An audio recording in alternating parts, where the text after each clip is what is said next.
We've been following Ek Galti Ka Azala and what Hazrat Sahib actually wrote in that. And I've been trying to explain to you what two of the terms that are used, zil and buruz, what they actually mean. And people find these ideas, sometimes people find these ideas very complicated. But really they are very simple. Let me explain this to you.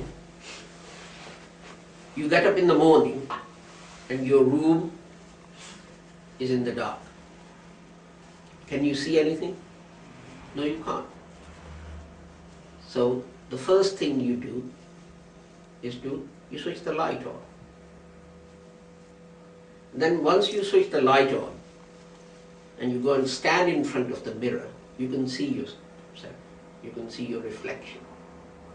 If the light is switched off again, that reflection disappears. So two things are needed for you to be able to see that reflection.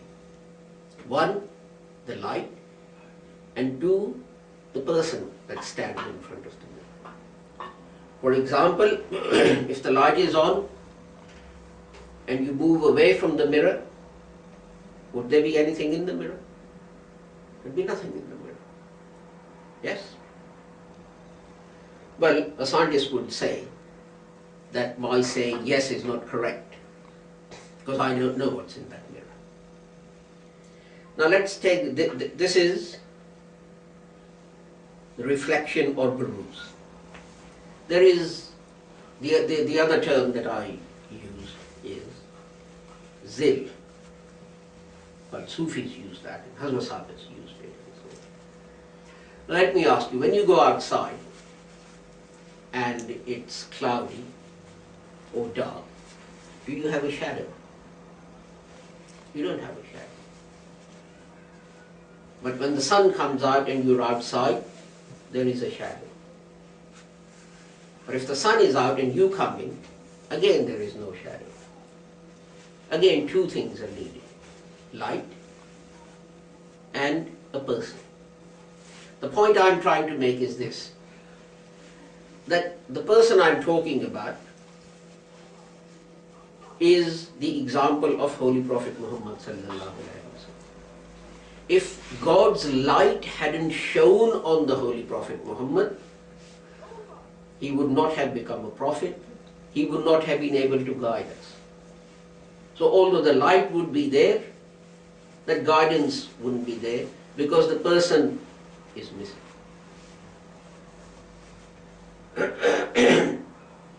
And if the person, although the light is there, if the person is not, there is no shadow and there is no reflection. And this is an example of how Sufia look at these things. This is an example of what they mean when they say that so-and-so is a zil of the Prophet or so-and-so is a buruz of the Prophet. What it means is that they try and follow the Holy Prophet Muhammad so closely in everything in their life. It is as if they've become his shadow. You know that, when you stand out in the sun and you raise your a hand and the shadow raises its hand. You shake your head and the shadow shakes its head. You lift a foot and the shadow lifts its foot.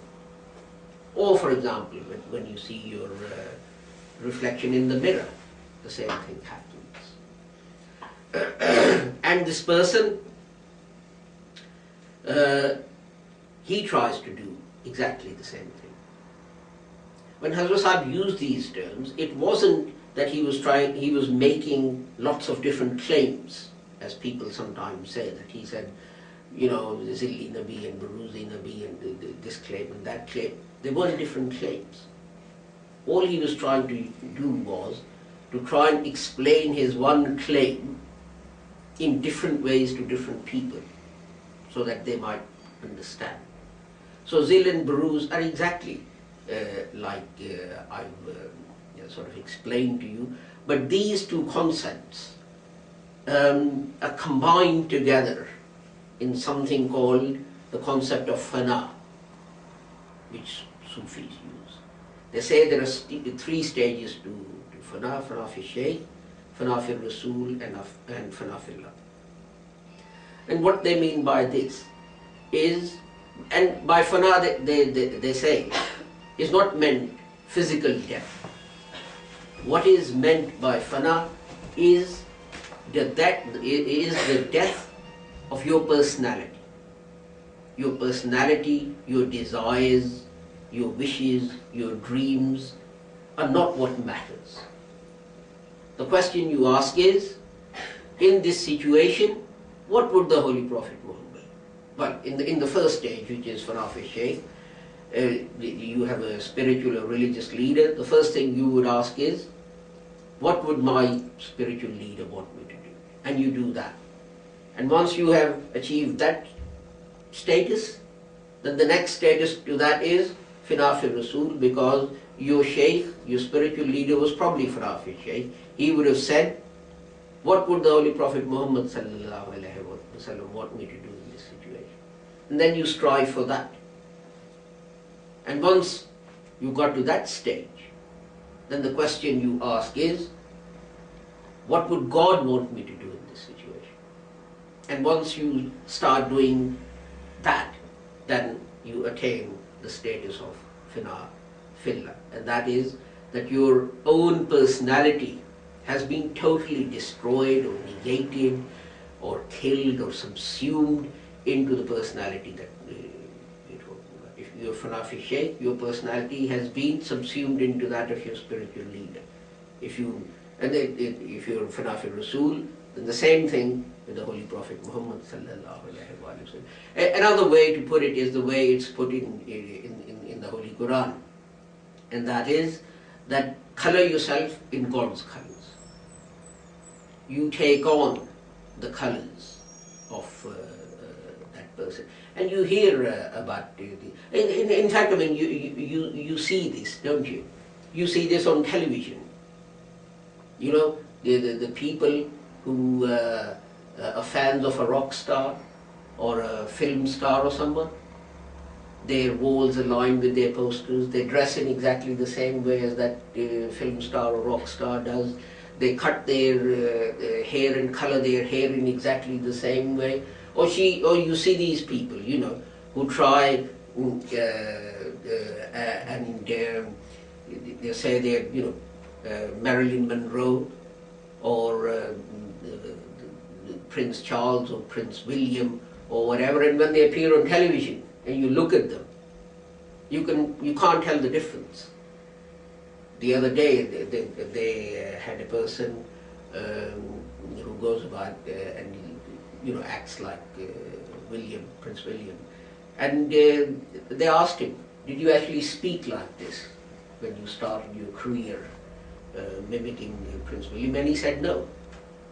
But because he wanted to be a perfect copy of Prince William, he then learned to speak in exactly the same way.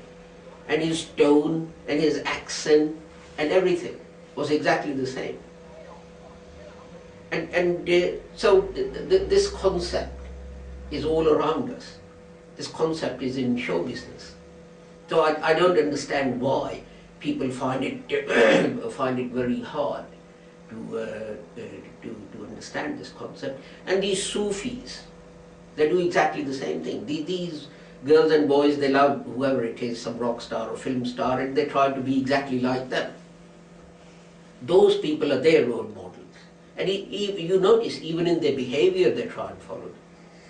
The role model for this Sufi, for this religious leader, this spiritual leader, is the Holy Prophet Muhammad, or eventually God. So they try and follow them. So, although I said, these people, you know, if the Holy Prophet put the right foot out first, they try and mimic that and so on. I wasn't deriding that. What I was saying was there are lots of other things that the Holy Prophet did, which we should be following to become perfect Muslims.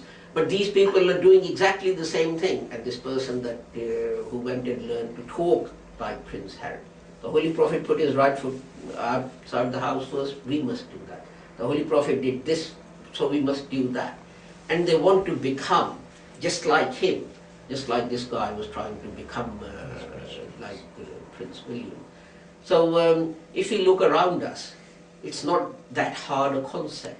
There are people all around us who are trying to do exactly the same thing. Unfortunately, they're not trying to become Finafil Rasul or Finafillah. They're trying to become Finafil Marilyn Monroe or Finafil Prince Harry or Prince William and so on. But the basic concept that you admire and adore something and you do your very best to become exactly like them, look like them, speak like them, behave like them, live like them, and so on. It's quite a common concept and really not that very difficult. So more on that later next week.